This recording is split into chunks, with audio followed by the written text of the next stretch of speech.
పిల్లల పట్ల తల్లిదండ్రులు ఎంత బాధ్యతగా, ఎంత ప్రేమగా మెలుగుతారన్నది నిత్యం కూడా ప్రతి ఒక్కరూ చూస్తూనే ఉంటాం సమాజంలో, వింటూనే ఉంటాం.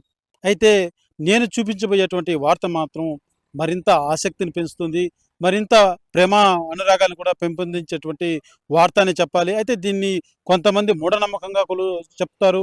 మరి కొంతేమో మితిమీరినటువంటి ప్రేమ అని కూడా భావించేటువంటి వారు ఉన్నారనే చెప్పాలి. అయితే ఇంతటికి ఏంటన్నది ఒకసారి మీకు చూపించేటువంటి ప్రయత్నం చేస్తాను.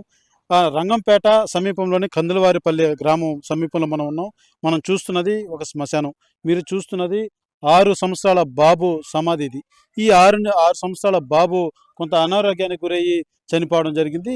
అయితే అనేక సంఘటనలు ఏదైతే చనిపోయినటువంటి ఆ బాడీలను బయట తీసినటువంటి పరిస్థితులు గతంలో క్షుద్ర పూజలు చేసేటువంటి వారి వార్తలన్నీ కూడా ఇటీవల చిత్తూరు జిల్లాలో 1, 2 కూడా జరిగినటువంటి పరిస్థితి.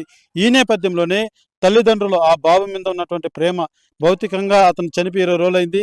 అయినా కూడా ఆ బాబు మీద ప్రేమ ఆ తల్లిదండ్రులు చాటుకుంటున్నారని చెప్పాలి. ఎవరన్నా ఈ అమావాస్య కావడం, ఈ క్షుద్ర పూజలకు ఆ బాడీ ఏమన్నా తీసుకెళ్తారన్నటువంటి అనుమానంతోటి ఆ తల్లిదండ్రులు ఇద్దరు కూడా మనం చూస్తున్నాం. ఇదే శ్మశానం దగ్గర దాదాపు 20 రోజుల పాటు వచ్చి ఇక్కడ పడిగాపులు కూడా కాసున్నటువంటి పరిస్థితి. ఆ అబ్బాయి తొలిసారిగా పుట్టినటువంటి అబ్బాయి, తొలిసూరి బిడ్డ అనేటువంటి వారిని ఈ యొక్క క్షుద్ర పూజలకు అధికంగా ఏదన్నా చేస్తారన్నటువంటి వాదన కూడా ఎక్కువ ఉంది. ఈ నేపథ్యంలోనే ఆ తల్లిదండ్రులు భయపడి ఆ సమాధి వద్ద వచ్చి కాపలా కాయడం, తర్వాత ఉదయం లేసి వెళ్ళడం. అదే రకంగా ఒక సీసీ కెమెరాను కూడా ఏర్పాటు చేశాడు ఆ బాబు తండ్రి. మనం చూడొచ్చు, ఎంతో అత్యాధునికమైనటువంటి టెక్నాలజీ కలిగినటువంటి సీసీ కెమెరా అది.